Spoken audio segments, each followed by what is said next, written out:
우리 각 가정에 계시는 우리 영동교회 성도님들께서도 또 평안하고 또 잘 지내고 계신 줄 믿습니다.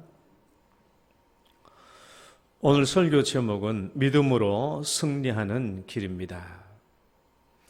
경기도 성남에 큰 교회 있는데 큰 교회에 그 목사님 앞으로 한 통의 편지가 도착했습니다. 편지의 제목은 목사님, 더 이상 희망 고문하지 마세요 라는 제목이었습니다. 그 목사님이 설교하는 중에 하는 내용인 즉슨 이렇습니다.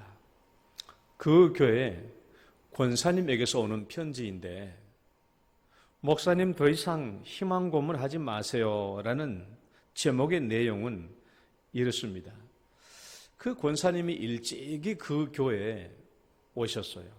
청년 시절 될 무렵부터 교회에 와서 그 교회에 열심히 헌신하고 봉사하고 누구보다도 열심히 교회를 섬겨왔습니다. 결혼하고 그 교회에 정착을 하고 열심히 기도하고 봉사하고 찬양대하고 교사하고 모든 것을 다 했고 그리고 그 신앙을 인정받아서 권사까지 되었습니다. 그리고 가장 최근에는 중보기도 팀장을 맡아서 자기 중보기도 팀장으로 맡겨진 여러 가지 기도 제목, 즉 우울증에 걸린 사람들, 여러 가지 질병에 걸린 사람들을 위해서 기도하는 중보기도 팀장으로 활동하고 있었습니다. 늘 새벽에도 기도하시고 늘 신앙이 누구보다도 열정적이었던 그 권사님이 어느 날 갑자기 회의가 들기 시작했습니다. 목사님은 항상 설교 중에 믿으면 된다, 믿으면 안 되는 게 없다, 좀만 더 열심히 하면 기도 응답 받을 수 있다, 늘 그렇게 말씀하셨기 때문에 그 말씀을 믿고 희망을 가지고 열심히 기도하고 열심히 믿고 기도했지만은 자기가 이끌고 있는 중보기도팀의 기도 제목은 몇 년째 응답될 기미가 보이지 않았던 것이지요. 믿음으로 하면 된다라는 이 말씀에 한 번도 한눈을 팔지 않고 지금까지 달려왔던 이 권사님이 보니까 믿음으로 하면 된다, 믿음으로 하면 된다라고 했는데 자기의 중보기도팀의 기도 제목은 응답되지 않았습니다. 우울증도 고쳐지지도 않고 병도 고쳐지지도 않고 날마다 지쳐만 갔던 것이죠. 그런데 어느 날 목사님이 또 그러는 겁니다. 여러분, 믿음으로 하면 됩니다. 믿음으로 하면 됩니다라는 그 말에 그만 이 편지를 쓰게 되었다는 것이죠. 목사님, 더 이상 희망 고문하지 마세요. 더 이상 희망 고문하지 마세요. 믿어도 안 되는 일이 많은데 더 이상 희망 고문하지 말아주세요 라는 편지 내용이었다라는 거예요. 여러분, 이것이 이 권사님만의 고민일까요? 여러분은 이런 희망 고문에 시달린 적은 없습니까? 믿으면 하나님은 이렇게 해주신다고 했는데 그래서 열심히 믿고 기도했는데 그렇게 되지 않을 때가 허다했기 때문입니다. 목사님은 자꾸 믿으라고 기도하라고 그러면 된다라고 말하고 있으니 그것이 자기들에게는 희망 고문이 된다라는 것입니다. 목사님은 정말 희망 고문하고 있는 것일까요? 만약 어떤 사람이 자기 어떤 이익을 얻기 위해서 해도 안 될 일을 자꾸 해보라고 조금만 더 하면 된다고 조금만 더 하면 된다고 주로 누가 그래요? 다단계 회사에서 그러잖아요. 조금 하면 된다고. 또 인터넷 투자 보세요. 얼마나 광고를 많이 합니까? 그 조그만 시간 내서 밑에 광고에다가 글쓰기 댓글 조금만 써주면 당신 많은 소득 벌 수 있다. 그렇게 하지만은 결국은 시간만 허비하고 결국은 실패하지 않습니까? 어떤 사람이 되지도 않을 일을 자기의 이익을 얻기 위해서 자꾸 사람 보고 너 한 번 해보라고 된다고 그렇게 하면은 희망 고문이 분명하지만은 그러나 잘 된다, 잘 될 거야. 믿으면 되니까 꼭 한번 해봐. 라고 이렇게 말씀하시는 분이 사람이 아니라 하나님이시라면 그것은 희망고문이라고 말할 수 없고 또 희망고문이라고 말해서도 안 되는 것입니다. 그렇다면 왜 성도님들이 교회 안에서 믿음이라는 이름으로 희망고문에 시달리게 될까요? 제가 대략 5가지 정도로 그 이유를 한번 생각해 봤어요. 첫째는 읽어봐요. 시작. 꼭 내가 기도한 대로 응답받아야 한다고 생각하기 때문에 그래요. 꼭 내가 기도한 대로 응답받아야 된다고 생각하면 여러분 생각해 봐요. 100명의 학부모가 기도한다고 쳐봅시다. 하나님, 우리 아들 1등 나게 해주세요. 100명의 학부모가 자기 아들 1등 나게 해달라고 기도하면 어떻게 될까요? 어떤 사람은 진짜 기도한 대로 1등이 될 것이겠지만은 나머지 대부분의 사람은 1등이 되지 않을 것입니다. 어쩌면 어떤 사람은 1등 나게 해달라고 기도했는데 결국 꼴등 나가지고 대학교도 못 가고 그런데도 불구하고 이리저리 일이 잘 형통해서 나중에 큰 돈도 벌어서 하나님께 영광을 돌릴 수도 있겠지요. 하나님은 절대로 우리가 기도한 대로 응답되지만은 않습니다. 하나님은 자기의 방식으로 다른 방법으로 응답해 주실 수도 있지요. 그러니까 꼭 내가 기도한 대로만 응답받아야 된다라고 생각하면 그렇게 되지 않을 때 사람들은 믿음으로 희망 고문에 시달리게 될 것입니다. 둘째, 읽어봐요. 시작. 문제를 꼭 내가 해결해야 한다고 생각하기 때문에 그래요. 이 문제를 우울증 걸린 이 사람을, 질병 걸린 이 사람을 내가 꼭 기도해서 내가 고쳐야 된다고 생각하면 그것은 나에게 짐이 됩니다. 성경은 우리에게 우리의 염려와 무거운 짐을 하나님께 맡기라고 그랬지 우리 보고 지라고 하지 않았어요. 성경 말씀 읽어볼까요? 내 짐을 시작. 내 짐을 여호와께 맡기라. 그가 너를 붙드시고 의인의 요동함을 영원히 허락하지 아니하시리로다. 여러분, 예수님께서도 수고하고 무거운 짐진 자들아 다 내게로 오라 그렇게 하지 않으셨어요? 여러분, 응답되지 않는 기도 제목도 우리는 하나님께 맡겨야 하는 거예요. 기도는 내 짐을 하나님께 맡겨드리는 일이지 그 짐을 내가 짊어지는 게 아닙니다. 만약 응답받지 못한 짐을 계속 내가 지려고 한다면 목사님의 설교는 희망 고문으로 여겨질 겁니다. 셋째, 읽어봐요. 시작. 기도 자체가 하나님께서 받으시는 향기로운 제사임을 알지 못하기 때문에 그래요. 우리 요한계시록 말씀 한번 같이 읽어볼까요? 시작. 향이 가득한 금 대접을 가졌으니 이 향은 성도들의 기도들이라.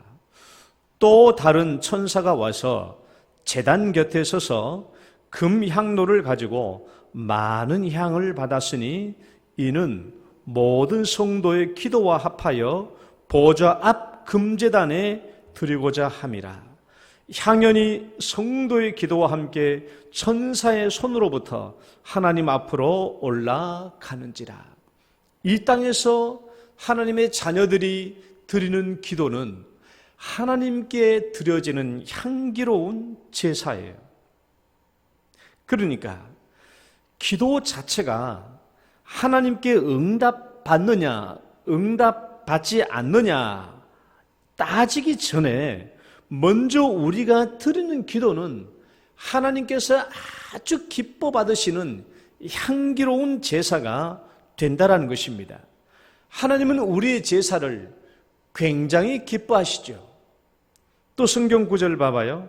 시편 145편 18절 여호와께서는 시작. 여호와께서는 자기에게 기도하는 것, 여호와께서는 자기에게 간구하는 모든 자, 곧 진실하게 간구하는 모든 자에게 가까이 하시는도다. 여러분, 우리가 하나님께 간절히 기도하면 하나님은 우리를 가까이 해주세요.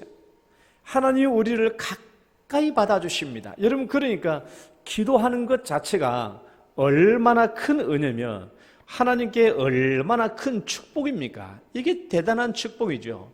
근데 이 기도 자체가 하나님께 받는 축복이요, 하나님께 드려지는 향기로운 제사다라는 것을 알지 못하면 기도가 무슨 응답받는 수단이요, 무슨 일로만 생각된다면 결국은 희망 고문에 시달리지 않을 수 없을 것입니다. 넷째, 읽어봐요. 시작. 기도의 경험자들의 귀를 기울이지 않기 때문입니다. 여러분, 신앙의 선배들은 한결같이 기도는 결코 땅에 떨어지지 않는다. 따라해봅시다. 기도는 결코 땅에 떨어지지 않는다. 여러분, 우리 신앙의 선배들이 얼마나 이런 말을 많이 했어요. 기도는 결코 땅에 떨어지는 법이 없습니다. 언제든지 하나님께 상달되고 주님께서 원하시는 그 어느 때가 되면 반드시 우리에게 응답해 주시는 거예요. 그러니까 기도는 절대로 헛된 일이 아닙니다. 여러분, 어떻게 조지 뮬러는 일평생 5만 번이나 기도 응답을 받았을까요? 어떻게 그렇게 많은 짐들을 하나님께서 다 해결해 주셨을까요? 그가 믿는 하나님은 우리가 믿는 하나님과 다를까요? 조지 뮬러가 설교했던 설교 원고를 제가 그대로 인용해 볼게요. 한번 제가 읽어보겠습니다. 그 조지 뮬러가 설교했던 설교 원고를 번역했던 일부입니다. 제가 읽어볼게요. 최소한 3만여 개의 기도들이 모두 즉각적으로 응답받은 것은 아닙니다. 때로 수주를, 수개월을 혹은 수년을 기다려야 했습니다. 1866년 처음 6주 동안 제가 오랫동안 기도했던 6분이 회심하게 되었습니다. 한 사람은 제가 이 3년 정도 기도한 사람이고, 다른 한 사람은 3, 4년 정도, 또 다른 한 사람은 제가 15년 정도 기도한 사람이고, 나머지 다른 3분은 20년 정도 기도한 사람입니다. 아주 분명하게 하나님의 뜻을 따라 요청했던 기도였지만 그 기도 응답을 받기 위해서 3년 10개월을 기다려야 하기도 했습니다. 다른 경우는 6년을 기다려야 했고, 또 다른 경우는 11년 반을 기다려야 했습니다. 11년 반이 걸린 그 기도는 그 기도를 놓고 약 2만여 번을 기도했습니다. 물론 반드시 응답받는다는 믿음의 확신을 가졌지만은 그 응답이 이루어지기까지 11년 반이 걸린 것입니다. 여러분, 이런 내용을 읽을 때 여러분 힘과 용기를 얻지 않습니까? 왜냐하면 그 기도의 대가였던 조지 뮬러까지도 항상 쉽게 기도 응답을 받은 것이 아니었기 때문이죠. 그도 기도 응답을 받을 때 이렇게 오랫동안 기도했었고 오랫동안 하나님께 간절히 붙들었다는 것입니다. 그러니까 우리가 기도해도 응답이 오지 않는다고 해서 낙심해서는 안 됩니다. 내 방식으로 기도하다가 쉽게 응답받지 못하면 우리는 결국 희망 고문에 시달리게 되겠죠. 마지막 5번째 이유, 가다같이 읽어봅니다. 시작. 믿음의 공식으로 믿음의 승리를 경험해 보지 못했기 때문입니다. 중요한 부분이에요. 여러분, 내 신앙의 이정표가 될 만한 기도 응답을 받아본 사람은 절대로 믿음이라는 이름 때문에 희망 고문 당하지 않습니다. 내 신앙의 이정표가 될 만한 믿음의 승리를 경험해 본 사람들, 이 사람들은 한 번, 두 번 기도 응답, 또 쉽게 기도 응답이 되지 않는다고 해서 희망 고문에 시달리지 않아요. 여러분, 우리 믿음의 성도들을 보십시오. 교회 안에 믿음 있는 성도들 봐봐요. 여러분, 그분들이 기도하는 것마다 응답받고 있습니까? 그들이 기도한 것 다 응답받았습니까? 그들이 지금도 응답받고 있습니까? 아닙니다. 그들이 기도한 대로 응답받고 있는 것은 아니에요. 그럼에도 불구하고 그들은 왜 희망 고문에 시달리지 않고 여전히 포기하지 않고 믿음으로 기도합니까? 믿음으로 승리한 경험이 있기 때문에 그래요. 내 삶의 이정표가 될 만한 믿음의 승리, 내 삶의 이정표가 될 만한 기도 응답의 승리, 이것을 가지고 있으면 아무리 기도하다가도 한 번, 두 번 기도 응답 되지 않는다고 해서 희망 고문에 시달리지 않아요. 하나님은 반드시 내 기도를 듣고 계시고 내 기도는 결코 땅에 떨어지지 아니할 것이며 어떤 방식으로든 하나님이 들으시고 때가 되면 응답해 주실 것을 믿기 때문에 그렇습니다. 희망 고문에 시달리지 않으려면 믿음의 공식을 아주 분명하게 가지고 있어야 돼요. 그건 내 마음에 심겨져야 돼요. 우리 히브리서 11장 1절 우리 다시 한번 읽어봅니다. 시작.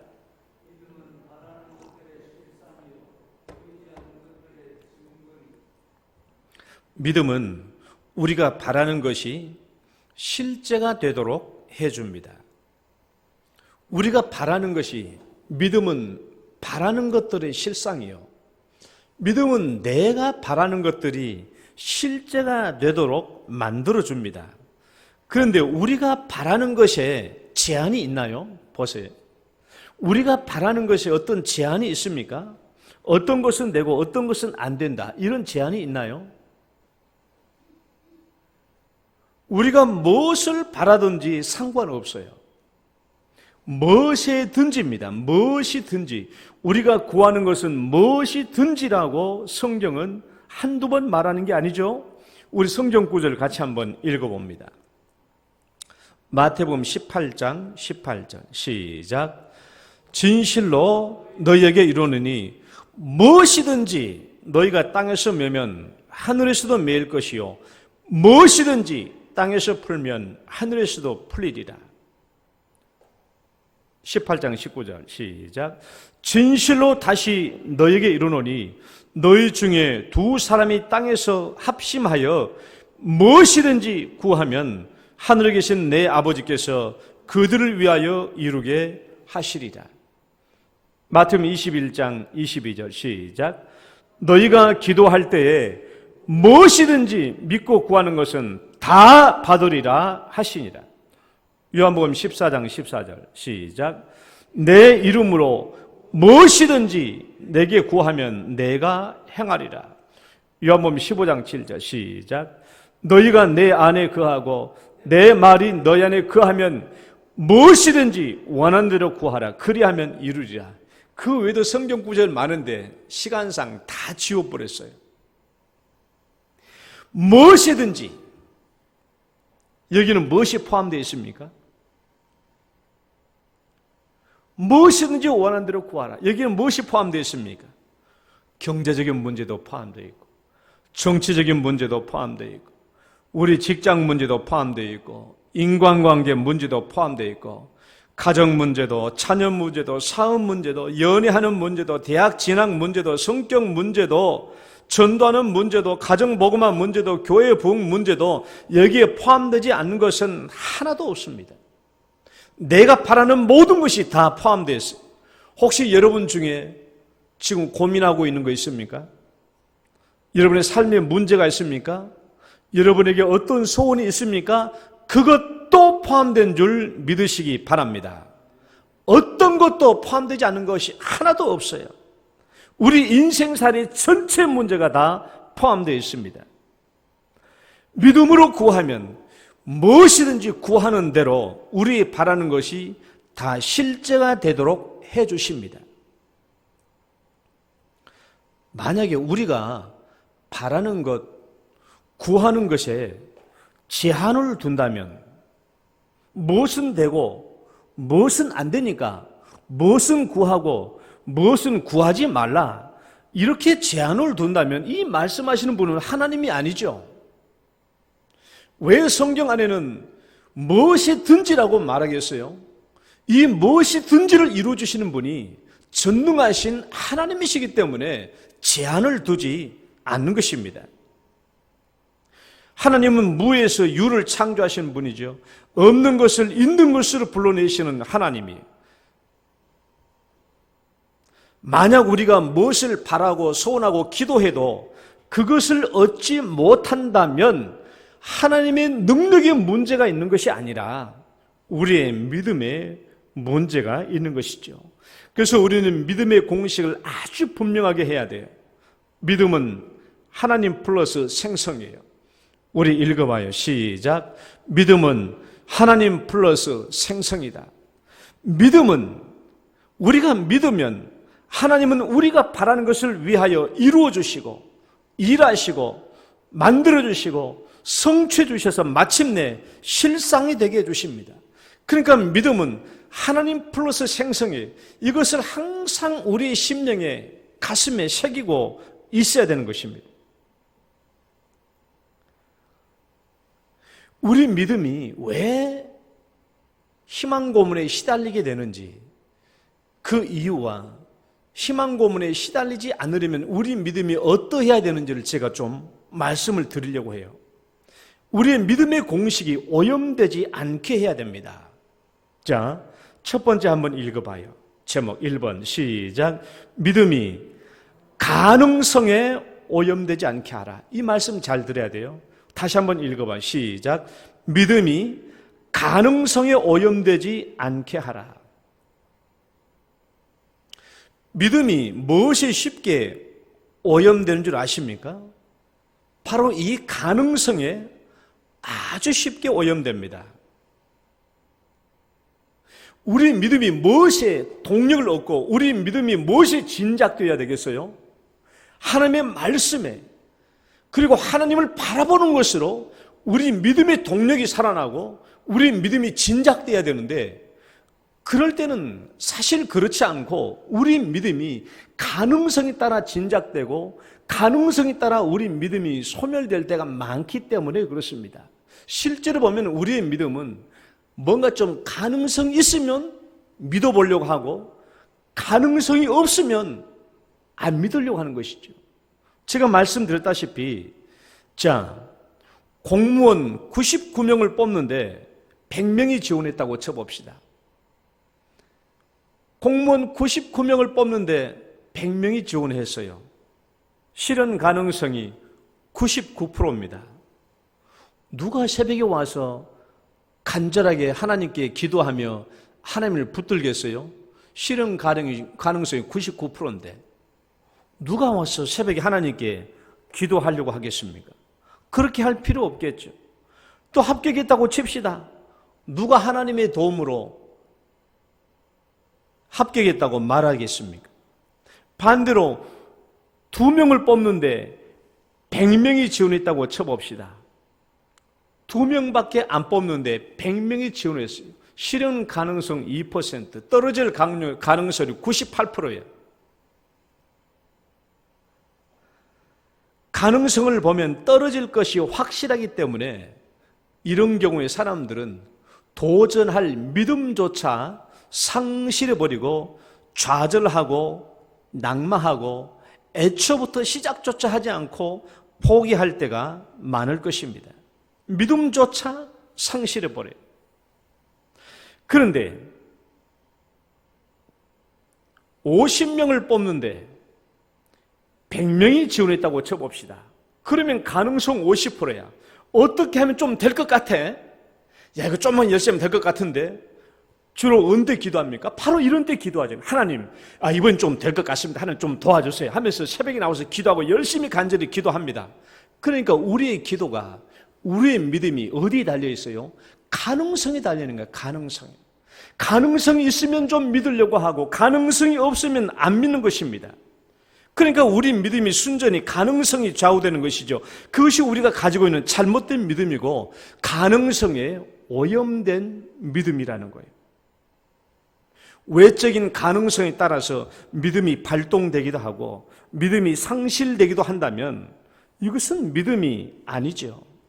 가능성이 좀 있는 것은 아이고 하나님 좀 도와주시면 이번만 하나님이 조금 도와주시면 될 것 같습니다. 가능성이 없으면 하나님께 가서 기도 부탁도 하지도 않고, 여러분 이것은 도대체 뭐예요? 하나님을 뭘로 보는 것입니까? 여러분 하나님은 아무리 가능성이 없다고 칠지라도, 하나님은 아무리 가능성이 없고 가능성이 완전히 0%라고 할지라도 우리 하나님은 어떤 분이세요? 무에서 유를 창조하신 분이 없는 것을 있는 것처럼 불러내시는 하나님입니다. 전지전능하신 하나님입니다. 그러니까 가능성이 0%일 때도 우리는 전심으로 하나님께 기도해야 되고, 가능성이 100%일 때도 하나님을 전심으로 기도해야 되는데, 우리가 어때요? 가능성이 좀 있을 때 하나님께 가서 기도한다면 이건 뭐예요? 하나님을 뭘로 본다는 것입니까? 이거 완전히 하나님을 모욕하고 모독하는 것이 아니겠어요? 가능성, 아니, 하나님 그분이 모든 일을 0% 가능성에서도 일을 이루어주시고 90% 가능성에도 그 일을 이루어주신 분이 하나님이신데, 아니 가능성 좀 있다고 할 때 하나님께 달려가서 기도하고 가능성이 없으면 하나님께 가지도 않는다면 이게 도대체 하나님을 우리가 뭘로 본다는 것입니까? 그래서 우리는 무엇보다도 믿음으로 승리하는 사람이 되려고 하면 먼저 믿음이 가능성에 오염되지 않도록 해야 돼요. 두 번째, 읽어봐요. 기도가 시작. 기도가 가능성에 오염되지 않게 하라. 이번에는 뭐가 달라졌어요? 기도예요, 기도. 이런 믿음만 가능성에 오염되는 것이 아니라 기도도 가능성에 오염됩니다. 우리가 믿음의 공식을 뭐라고 그랬습니까? 믿음은 하나님 플러스 생성이에요. 저는 참 이 기도 공식을, 믿음의 공식을 좋아하는데, 이 믿음은 하나님 플러스 생성이에요. 하나님, 믿음을 가지고 기도하면 하나님은 내가 바라는 것을 만들어주시고 응답해주시고 성취해주십니다. 그러면 이 믿음의 공식을 가지고 있으면 자연스럽게 그 다음에 나오는 것이 뭐냐? 그러면 하나님을 붙들고 기도하는 마음이 나와요. 아, 이 하나님을 붙들면 되겠구나. 이 하나님이 이루어주시겠구나. 라고 자연스럽게 하나님께 가서 기도하게 됩니다. 그런데 이 기도마저도 가능성에 쉽게 오염된다라는 거예요. 봐봐요. 자, 50명을 뽑아. 근데 100명이 지원했어요.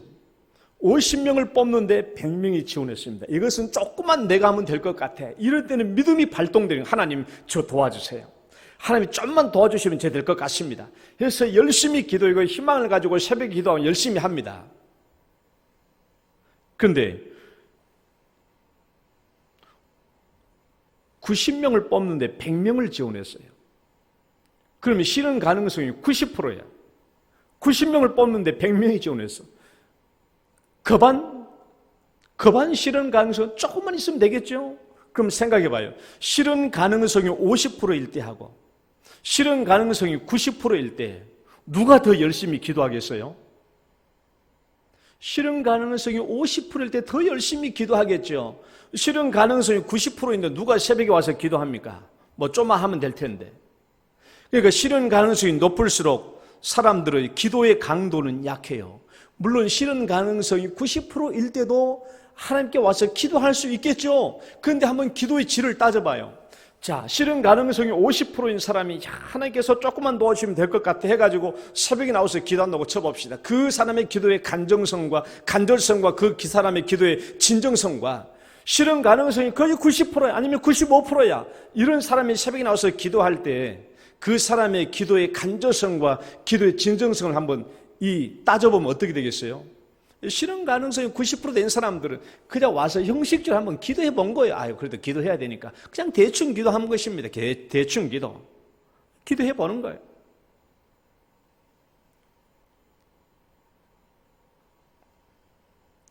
그러니까 우리가 가지고 있는 기도라는 것도 가능성에 따라 오염되는 거예요. 기도라는 것은 내가 실현 가능성이 50%일 때도 실현 가능성이 20%일 때도, 실현 가능성이 99.9%일 때도 우리는 하나님께 기도할 때 전심으로 동일하게 기도해야 되지 않겠어요? 그런데 가능성에 따라서 기도가 형식적이 되기도 하고 기도가 더 간절하기도 한다면 이건 기도가 아닌 거예요. 언제든지 우리가 하나님께 기도할 때는 변함없이 동일하게 진정성으로 간절하게 하나님께 기도해야 되지 않겠습니까? 그러니까 성경 구절 예레미야 33장 2, 3절 말씀을 다시 한번 봅시다. 시작. 이 일을 행하시는 여호와, 그것을 만들며 성취하시는 여호와, 그의 이름을 여호와라 하는 이가 이와 같이 이르시도다. 너는 내게 부르짖으라. 내가 내게 응답하겠고 내가 알지 못하는 크고 은밀한 일을 내게 보이리라. 하나님은 어떤 분이십니까? 우리가 기도하면 들으시고 일하시는 분이에요. 그것을 만들며 성취하시는 하나님이십니다. 반드시 실상으로 만들어내시는 하나님입니다. 그렇기 때문에 우리는 어떻게 기도해야 됩니까? 부르짖으라는 거예요. 따라가 봅시다. 부르짖으라. 다시 한번 부르짖으라. 이것은 목소리만 크게 하라는 말이 아니고 간절성 100%, 따라해봐요. 간절성 100%, 진정성 100%, 신뢰성 100%, 열정성 100%. 여러분 이렇게 기도하라는 거예요. 이게 진짜 기도입니다. 이것이 부르짖는 기도고 이것이 기도의 정석이에요. 가능성이 0.00%일 때도 우리는 이렇게 기도해야 되고 가능성이 완전히 100%가 할지라도 우리는 기도할 때 이렇게 기도해야 되는 거예요. 이것이 진짜 기도고 오염되지 않는 기도고 이것이 참된 기도란 것입니다. 이렇게 기도할 때 우리는 믿음의 승리자가 될 수 있습니다. 하나님은 앞뒤 사방이 다 막혀도 일해 주시는 분이에요. 또는 하나님께서는 가능성이 완전히 100%라고 할지라도 일을 망치게 주시는 하나님이시기도 해요. 그래서 우리는 가능성이 10%이든 50%이든 100%이든 그거 외적 환경이 따지지 않고 전심으로 간절성 100%, 진정성 100%, 하나님을 신뢰하는 신뢰성 100%, 열정성 100%로 하나님 앞에 기도해야 되는 겁니다. 그래야 믿음의 승리자가 되는 줄 믿습니다. 세 번째 봐봐요. 읽어봐요. 시작.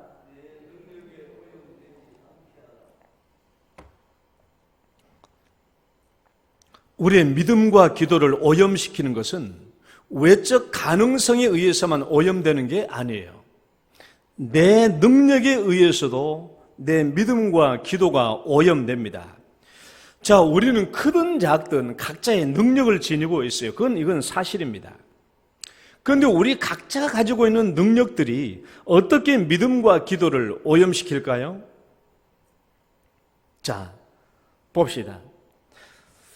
내가 내 능력이 남들보다 뛰어나다고 합시다. 내 능력이 남들보다 뛰어나다고 합시다. 가정해 봅시다. 내 능력이 남들보다 훨씬 뛰어나면 뛰어날수록 내가 하나님께 의지하는 믿음도 더 커지겠습니까? 아니면 하나님을 의지하는 믿음이 더 작아지겠습니까? 내가 남들보다 내 능력이 탁월하면 탁월할수록 하나님께 더 열심히 기도하겠습니까? 아니면 덜 기도하게 되겠습니까? 내가 남들보다 능력이 크고 탁월하면 탁월할수록 하나님을 신뢰하는 믿음이 적어지고 하나님께 기도하는 그 기도도 작아지고 형식적이 될 수밖에 없죠. 왜냐하면 그만큼 자기 능력을 의지하기 때문에 그래요. 내가 남들보다 탁월한 능력을 가졌는데 똑같이 승진 시험이 있다고 할 때 내가 더 간절히, 더 진정성 있게, 더 열정적으로 하나님께 부르짖을 수 있겠어요? 내가 내 능력이 남들보다 탁월한데 내 능력이 100인 사람은 하나님에 대한 의지와 기도가 0이 될 것입니다. 내 능력이 100인 사람은 하나님을 믿고 의지하는 신뢰가 0이라는 거예요.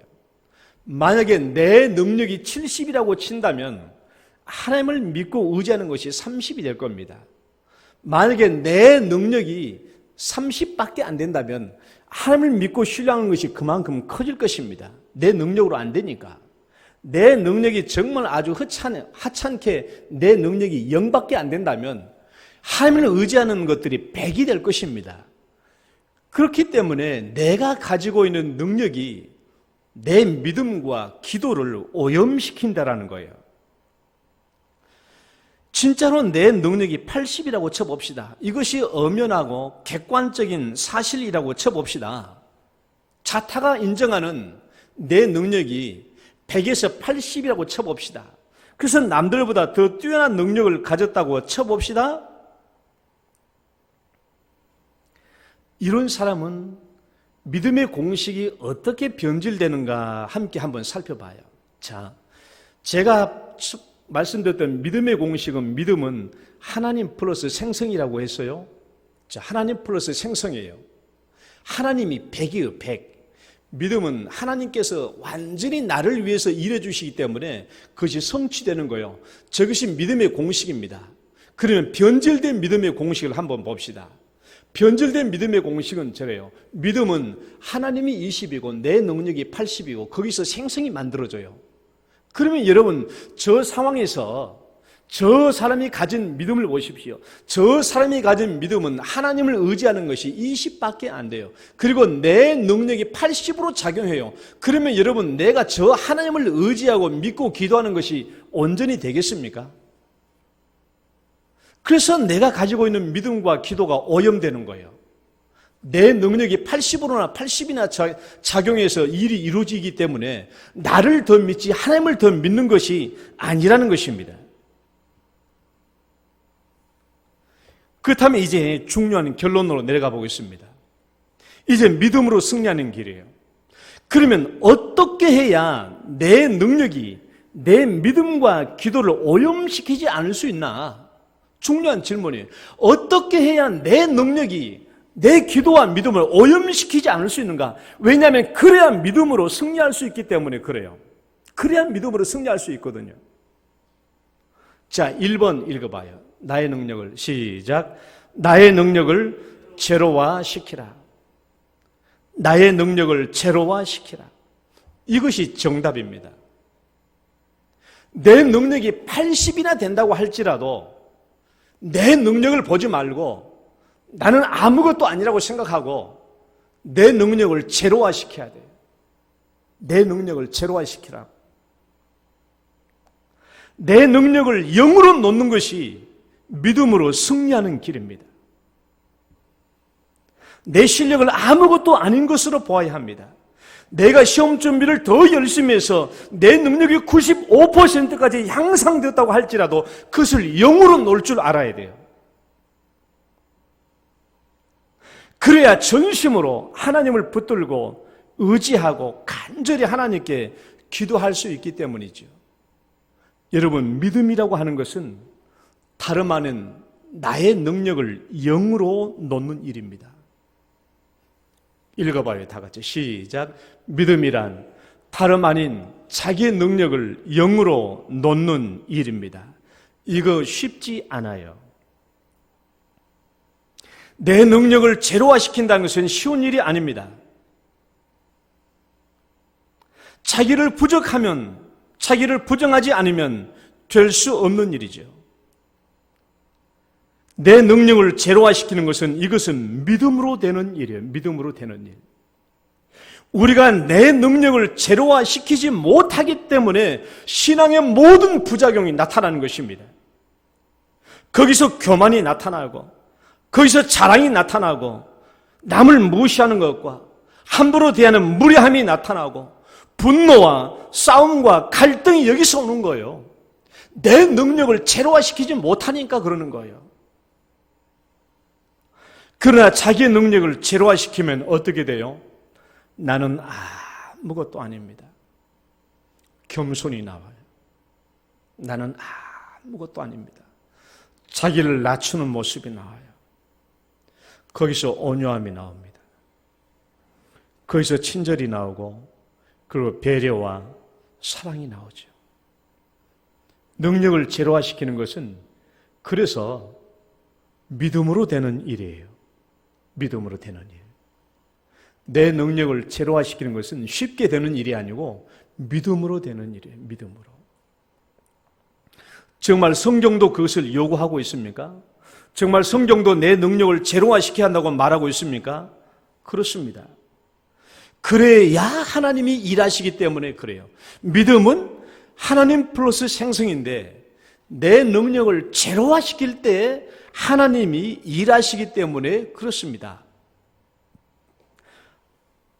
성경 말씀 봅시다. 그러나 하나님께서 시작. 그러나 하나님께서 세상에 미련한 것들을 택하사 지혜 있는 자들을 부끄럽게 하려 하시고 세상에 약한 것들을 택하사 강한 것들을 부끄럽게 하려 하시며 하나님께서는 세상에 천한 것들과 멸시받는 것들과 없는 것들을 택하사 있는 것들을 폐하려 하시나니 이는 아무 육체도 하나님 앞에서 자랑하지 못하게 하려 하심이라. 하나님은 항상 제로화된 자들을 사용하셔서 큰 일을 행하게 하십니다. 미련한 자들을 통해서 지혜 있는 자들을 이기게 하시는 거예요. 왜 하나님은 이렇게 일하실까요? 왜 하나님은 자기 능력이 제로화된 사람들을 통해서 일하실까요? 두 가지 이유가 있어요. 첫 번째 읽어봐요. 첫 번째 시작. 우리의 능력이 제로화된 가운데서 하나님의 능력이 100으로 드러나기 때문에 그렇습니다. 말씀 읽어봅니다. 시작. 이는 내 능력이 약한 데서 온전하여 짐이라. 아멘. 내 능력, 그러니까 하나님의 능력이 약한 데서 온전하여지기 때문에, 그러니까 우리의 능력이 0으로 제로화된 가운데서 하나님의 능력이 100으로 나타나기 때문에 그래요. 자, 여러분, 여리고성 전투를 봐봐요. 여리고성 전투 우리가 어떻게 승리했어요? 하나님께서 이스라엘 백성들에게 온갖 칼과 창과 방패로 그들을 무장시켰습니까? 이스라엘 백성들을 가지고 있는 모든 무기를 다 무장해제 시켜버렸어요. 칼과 창으로 이긴 게 아니잖아요. 그냥 하나님의 말씀을 듣고 그냥 뺑뺑 돌기만 한 거예요. 돌기만 한 거예요. 쉽게 말하면 하나님은 이스라엘 백성들의 능력을 완전히 제로화시킨 거예요. 칼과 창으로 이긴 게 아닙니다. 온전히 하나님의 말씀에 순종함으로 이기게 한 것이거든요. 그러니까 완전히 제로화된 가운데서 하나님의 능력이 100% 나타나는 거예요. 그것뿐이 아닙니다. 여러분, 기드온과 300명의 군사를 보십시오. 기드온이 32,000명을 불러 모았어요. 그런데 하나님 어떻게 했습니까? 다 돌려보내라. 300만 빼놓고 다 돌려보내라는 거예요. 적군은 어떠세요? 적군은 바닷가에 해변가에 모래처럼 적군들은 많은데 기드온에게는 300만 남겨 다 보내라는 거예요. 적군에 비하면 기드온의 용사는 완전히 제로화된 거 아니에요? 제로화돼요. 칼과 창으로 이긴 게 아니거든요. 제로화될 때 하나님께서는 그들에게 승리를 주시는 것입니다. 여러분, 다윗과 골리앗을 보십시오. 여러분, 골리앗은 키가 3m, 칼과 창과 방패와 갑옷과 그 모든 것을 보십시오. 거기에 비하면 다윗은 뭡니까? 목동에 헐거름한 옷과 그리고 물맷돌 몇 개밖에 없었어요. 그러나 물맷돌 한 개로도 하나님께서는 그 골리앗을 이기게 하시잖아요. 골리앗과 그 무장을 보면은 다윗의 목동의 옷과 물맷돌은 완전히 제로에 가깝잖아요. 하나님은 이처럼 우리의 능력이 제로화된 가운데서 역사하시고 일하시고 승리를 주시기 때문에 우리는 내 능력을 제로화시키는 일이 필요하다는 거예요. 두 번째, 읽어봐요. 시작. 그래야 하나님이 영광을 받으시기 때문에 그렇습니다. 왜 하나님은 우리를 제로화시킨 가운데서 역사하시고 큰 일을 이루어내시는가?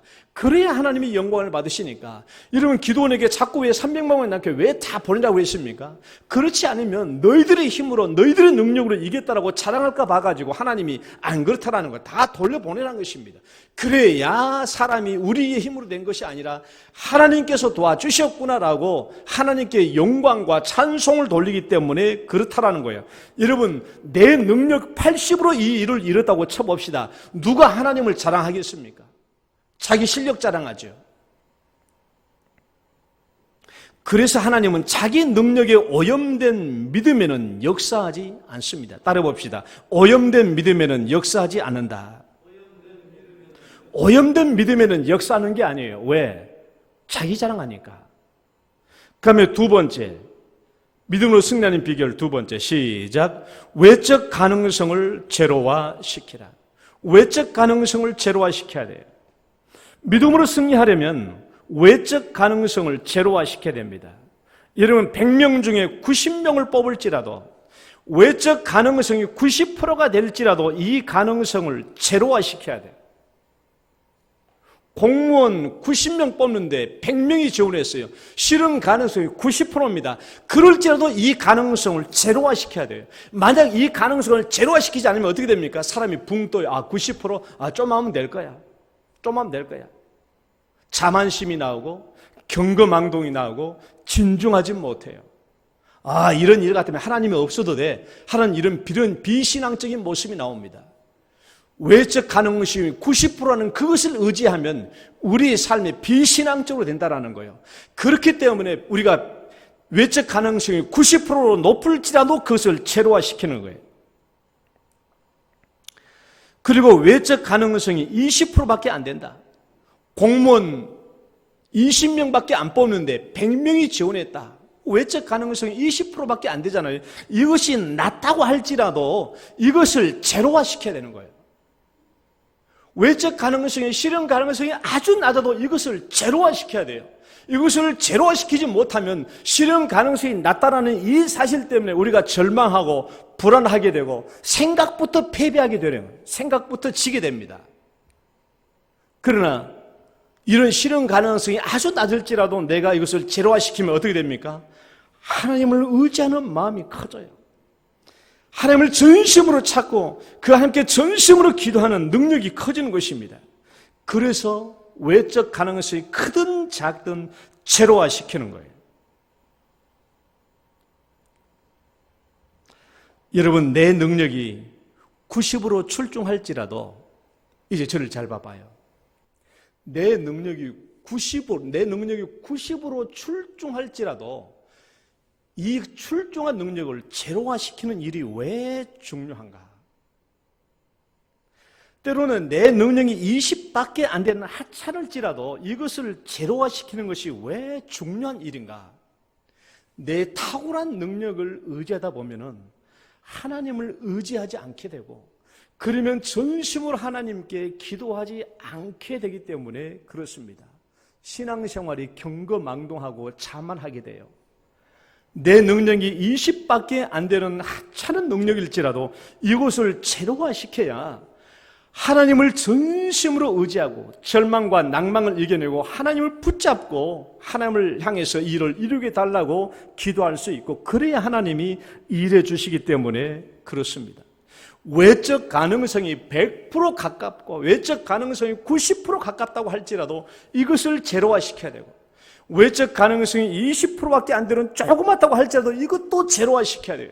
그래야 우리는 온전히 하나님을 바라봅니다. 하나님을 바라보면 말씀을 결론을 맺습니다. 저를 다시 한번 보세요. 이런 믿음이 뭐죠? 이런 믿음이 뭡니까? 나는 책을 많이 읽어보니까 믿음을 이렇게 말하더라고요. 하나님을 크게 보는 게 믿음이래요. 그 책도 있어요.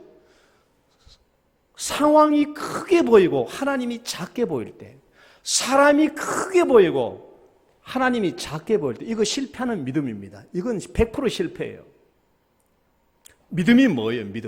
믿음은 하나님이 크게 보이는 거예요. 믿음은 하나님이 크게 보이는 것입니다. 외적 가능성이 아무리 90%라고 할지라도 만약에 외적 가능성을 크게 보면은 하나님이 작아지는 거예요. 그러면 나는 환경에 지배당하게 됩니다. 여러분, 내 능력이 크다고 해서 내 능력을 바라보면 내 능력이 나를 지배하게 되고 하나님은 조그맣게 되게 돼요. 그러면 이 믿음에 실패하게 돼요. 믿음이라는 이름으로 희망 고문에 시달리는 그런 사람이 되고 말 것입니다. 믿음이 뭡니까? 믿음은 하나님이 크게 보이는 거예요. 하나님이 크게 보이려면은 내가 아무것도 아닌 제로가 돼야 돼요. 내 능력이 90이라고 할지라도 그것을 제로로 만들어야 됩니다. 그래야 하나님이 크게 보이는 거예요. 여러분, 환경이 아무리 외적 가능성이, 실현 가능성이 90%라고 할지라도 이것을 제로화시켜야 하나님이 크게 보이는 거예요.